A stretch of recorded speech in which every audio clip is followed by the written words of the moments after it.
Le pied gauche de l'enfer. Une odeur horrible remplissait l'air. Jésus me dit, dans la jambe gauche de l'enfer il y a beaucoup de fosses. Ce tunnel s'embranche à d'autres parties de l'enfer, mais nous passerons premièrement quelque temps dans la jambe gauche. Ces choses que tu es sur le point de voir, me dit-il, resteront pour toujours avec toi, pour toujours gravées dans ta mémoire. Le monde doit être informé sur les réalités de l'enfer. Beaucoup de pécheurs et même certains de mes enfants ne croient pas que l'enfer est réel. Tu as été choisi par moi pour leur révéler ces vérités. Tout ce que je te montrerai de l'enfer et toute autre chose que je te montrerai sont vraies. Jésus se montrait à moi sous la forme d'une lumière brillante, plus brillante que le soleil. La forme d'un homme était dans le centre de cette lumière. Quelquefois j'ai vu Jésus comme un homme, mais d'autres fois il était sous la forme d'un esprit. Il parla de nouveau et dit, « Enfant, quand je parle, c'est, et que le Père a parlé. Moi et le Père sommes un. Souvenez-vous avant tout d'aimer les autres et de se pardonner les uns les autres. Maintenant, viens et suis-moi. » Au fur et à mesure que nous avancions, les mauvais esprits fuyaient la présence du Seigneur. Mon Dieu, aime, écriai-je. Qu'est-ce que c'est? Comme je l'ai bien dit auparavant, j'avais tous mes sens dans l'enfer. Tous ceux-là qui sont dans l'enfer ont tous leurs sens. Les miens travaillaient maintenant en pleine force. La peur était répandue partout, et des dangers inexprimables tapissaient partout. Chaque pas que je posais était plus horrible que le pas précédent. Il y avait des embrasures de portes à la taille de petites fenêtres, ouvrant et se fermant très rapidement en haut du tunnel. Les cris remplissaient l'air et plusieurs créatures diaboliques nous traversaient en volant pour sortir par les portes de l'enfer.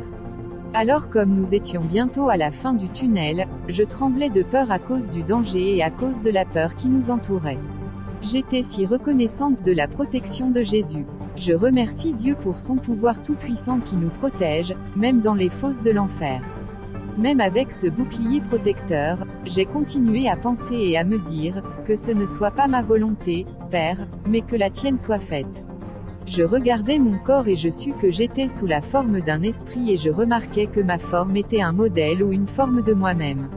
Je me demandais alors bien ce qui suivrait. Jésus et moi sortir du tunnel pour nous retrouver sur un sentier avec de larges andins de terrain sur chaque côté. Il y avait à perte de vue des fosses de feu répandues partout. Les fosses avaient 4 pieds, 1,2 m de travers et 3 pieds 91 m de profondeur et avaient la forme un bol. Jésus dit, il y a beaucoup de fosses comme ça dans la jambe gauche de l'enfer. Eh bien, viens, je vais te montrer quelques-unes entre elles. Je me tins à côté de Jésus sur le sentier et regarda dans l'une des fosses. Je vis que les pierres étaient ancrées dans les bordures de la fosse et rougeoyaient comme les charbons chauds de feu. Au centre de la fosse se trouvait une âme perdue qui était morte et était allée en enfer. Une boule de feu commença à se former au fond de la fosse, montant vers le haut et engloutit l'âme perdue dans les flammes. Par moments le feu s'apaisait et devenait des tisons, pour ensuite à un son pressant engloutir de nouveau l'âme tourmentée dans la fosse encore et encore. J'observais et vis que l'âme perdue dans la fosse était enfermée dans une cage qui avait la forme un squelette. Mon Seigneur, criai-je à la vue de cette scène, ne peux-tu pas la faire sortir de là? Elle est affreuse cette scène. Et c'est alors que je me mis à penser, me disant que celle-ci aurait bien pu être moi. Je dis alors au Seigneur, Seigneur, est-ce que c'est, est triste de voir et de savoir qu'une âme vivante est là-dedans. Tout à coup j'entendis un cri venant du centre de la première fosse et je vis une âme sous la forme d'un squelette, pleurant à Jésus en disant, Jésus, aie pitié. Oh, Seigneur, exclamai-je. C'était la voix d'une femme. Je la regardais et voulus la faire sortir des flammes. Mon cœur se brisa à la vue de cette femme. La forme en squelette d'une femme avec une brume grise et sale à l'intérieur parlait à Jésus et avec choc, je l'écoutais.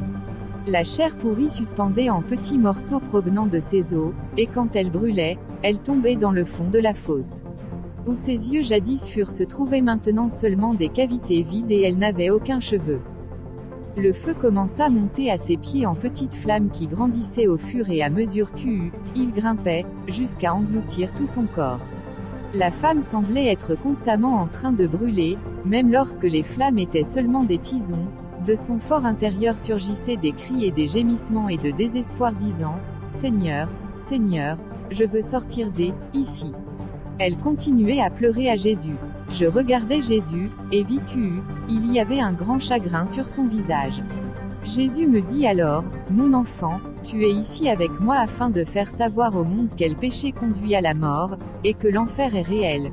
Plus grand que j'observais encore la femme, et je vis que les vers sortaient maintenant des os de son squelette, et le feu n'avait aucun effet sur eux. C'est alors que Jésus dit, elle voit et sent ces vers à l'intérieur elle. Dieu, aie pitié. Je pleurais comme le feu atteint son sommet et elle, horrible brûlure recommença encore une fois. De grands cris et des sanglots profonds secouaient la forme de l'âme de cette femme. Elle était perdue. Il n'y avait aucun moyen de s'en sortir. Jésus, pourquoi est-elle ici? Je demandais avec une toute petite voix, car j'avais très peur. Jésus dit, viens. Le sentier sur lequel nous étions aussi loin que je pouvais voir était un sentier tortueux, tournant au dedans et au dehors de ces fosses de feu. Les cris des morts vivants, mélangés avec des gémissements et les cris hideux, parvenaient à mes oreilles venant de toutes directions. Il n'y a aucun temps de calme ou de tranquillité dans l'enfer. L'odeur épaisse des morts et de chair pourrissante sont suspendues dans l'air. Nous avons alors continué à la fosse suivante. À l'intérieur de cette fosse, qui avait les mêmes dimensions que l'autre, se trouvait une autre forme en squelette. La voix d'un homme s'écria alors de la fosse, en disant, Seigneur, aie pitié de moi. C'était seulement lorsque ces âmes parlaient que je pouvais savoir si l'âme qui parlait était celle un homme ou celle une femme. De grands sanglots et gémissements venaient de cet homme. Je suis vraiment désolé, Jésus. Pardonne-moi, fais-moi sortir d'ici. J'ai été dans cet endroit de tourment pendant des années. Je t'en supplie de me faire moi sortir ici. De grands sanglots secouaient sa charpente squelettique comme il suppliait, s'il te plaît, Jésus, laisse-moi sortir ici. Je regardais Jésus à ce moment et vis qu'il pleurait. Seigneur Jésus, l'homme cria de la fosse brûlante, n'ai-je pas assez souffert pour mes péchés? Cela fait 40 ans que je suis mort. Jésus dit, il est écrit, le juste vivra par la foi. Tous les moqueurs et les incroyants auront leur part dans le lac de feu. Vous ne vouliez pas croire à la vérité. Plusieurs fois mes serviteurs ont été envoyés à vous pour vous montrer le chemin, mais vous, n'avez pas voulu les écouter. Vous avez ri d'eux et vous avez refusé l'évangile. Bien que je sois mort sur une croix pour vous, vous vous êtes moqué de moi et vous ne vous êtes pas repenti de vos péchés. Mon Père vous a donné beaucoup d'opportunités pour être sauvé. Si seulement vous aviez écouté. Jésus pleurait. Je sais, Seigneur, je sais. L'homme cria. Mais je me repens maintenant. C'est trop tard, dit Jésus. Le jugement a été prononcé. L'homme continue en disant que, Seigneur, certains des miens viendront ici, car ils ne se repentiront pas aussi. S'il te plaît, Seigneur, permette-moi d'aller leur dire qu'ils doivent se repentir de leurs péchés pendant qu'ils sont toujours sur la terre. Je ne veux pas qu'ils viennent ici. Jésus dit, ils ont des pasteurs, des enseignants, les anciens, qui tous prêchent l'évangile. Ils leur diront, ils ont aussi les avantages des systèmes de communication modernes et de beaucoup d'autres moyens pour apprendre sur moi. Je leur ai envoyé des ouvriers afin qu'ils leur croient afin d'être sauvés. S'ils ne croient pas quand ils entendent l'évangile, ils ne seront non pas persuadés quand bien même quelqu'un ressuscitera d'entre les morts pour leur parler.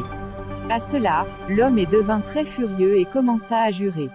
Les mots méchants, blasphématoires sortirent de lui. Je regardais avec horreur à cette scène de flammes qui montait vers le haut à sa chair morte, pourrissante qui commença à brûler et à tomber. À l'intérieur de cette coquille morte d'homme, je vis que son âme ressemblait à une brume grise et sale qui remplissait l'intérieur de son squelette. Je me tournai alors vers Jésus et m'écriai, Seigneur, que est horrible. Jésus dit, l'enfer est réel, le jugement est réel. Je les aime beaucoup, mon enfant. Ceci est seulement le commencement des choses effroyables que je dois te montrer. Il y a beaucoup plus à venir. Dis au monde de ma part que l'enfer est réel, que les hommes et les femmes doivent se repentir de leurs péchés.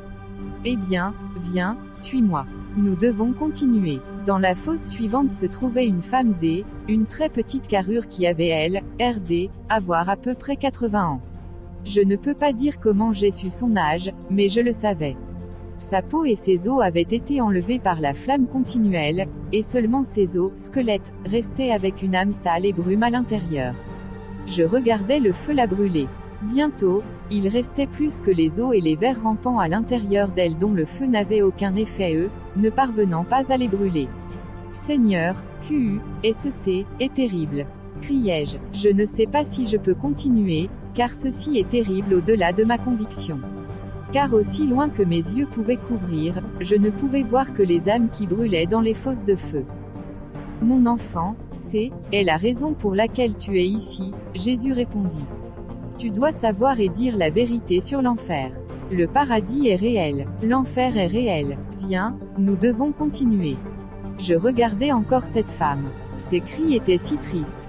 Comme je la regardais, elle assembla ses mains maigres, comme si elle était en train de prier.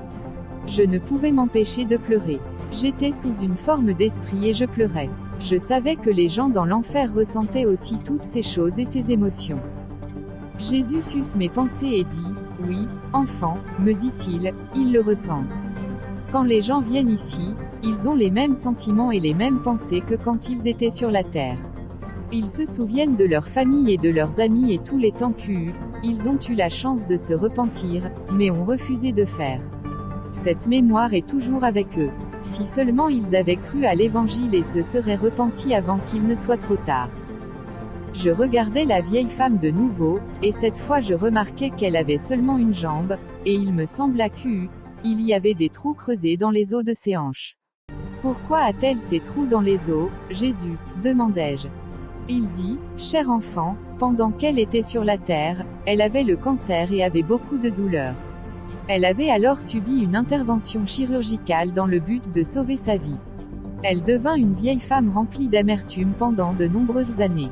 Plusieurs croyants parmi mon peuple vinrent dans le but de prier pour elle et pour lui dire que je pouvais la guérir. Mais répondit à chaque fois que Dieu m'a fait ceci, et elle ne voulut point se repentir et croire à l'évangile. Elle a eu même à me connaître une fois, mais au fil du temps elle commença à me détester. Elle dit qu'elle n'avait pas besoin de Dieu et qu'elle ne voulait pas que je la guérisse. Néanmoins je l'ai suppliée, parce que je voulais malgré tout toujours l'aider, en voulant la guérir et la bénir.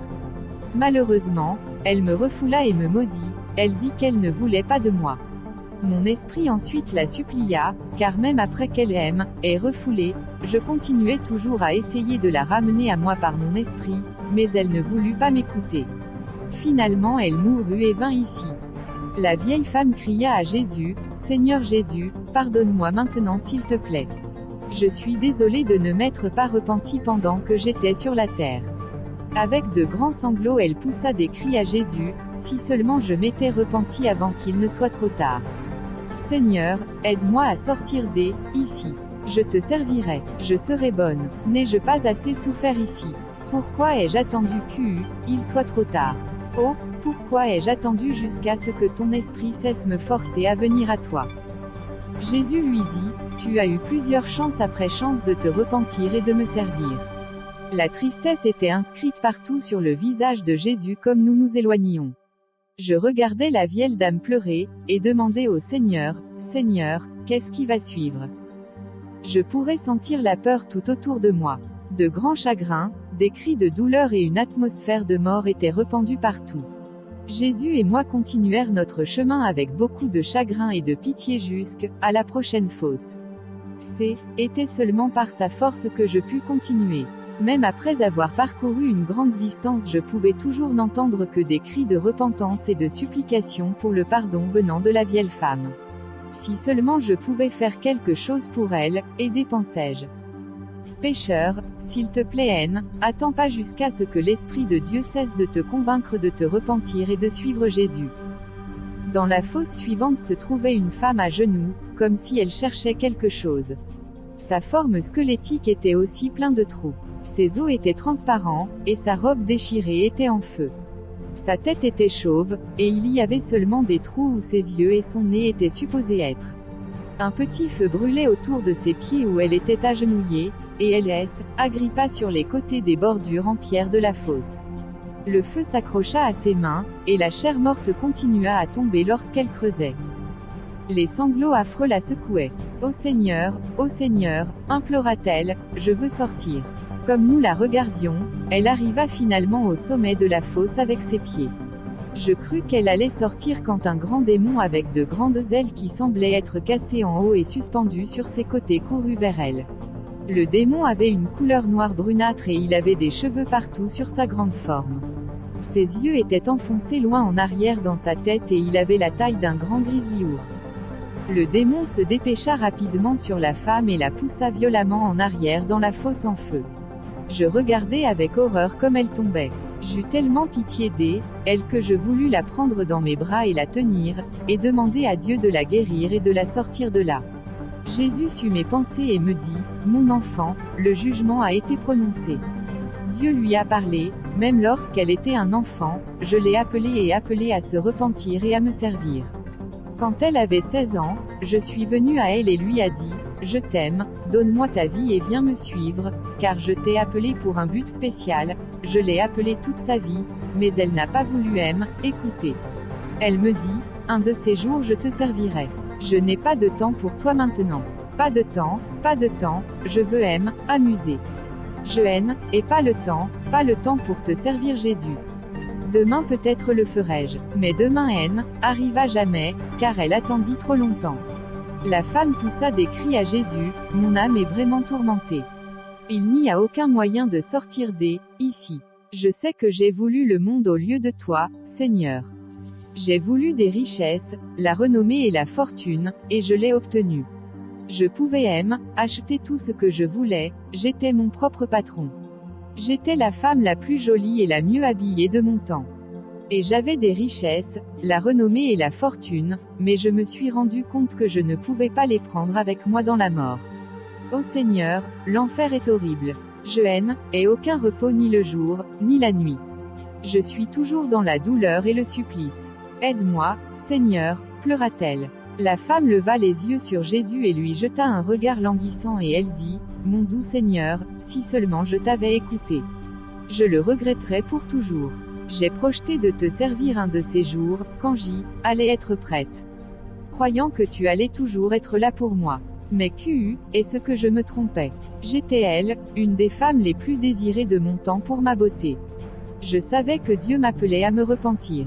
Toute ma vie il m'a attiré avec des cordes d'amour et j'ai cru que je pouvais utiliser Dieu comme j'ai toujours utilisé tout le monde. Il serait toujours là. Ah oui, j'ai utilisé Dieu. Pendant il faisait tellement d'efforts pour amener à le servir, moi par contre tout ce temps je pensais que je n'avais pas besoin de lui. Oh, comme j'avais tort.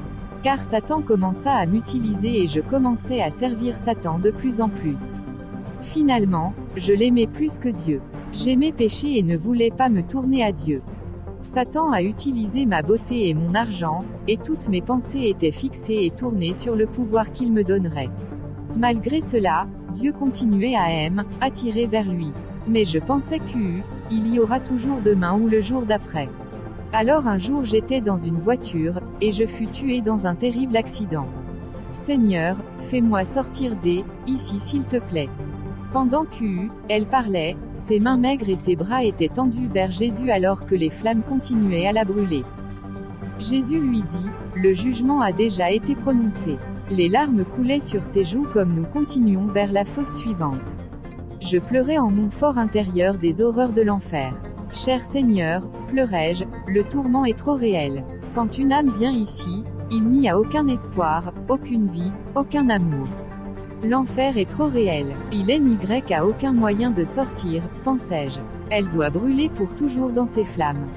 Le temps s'écoule très vite, dit Jésus. Nous reviendrons demain. Chers amis, si vous vivez dans le péché,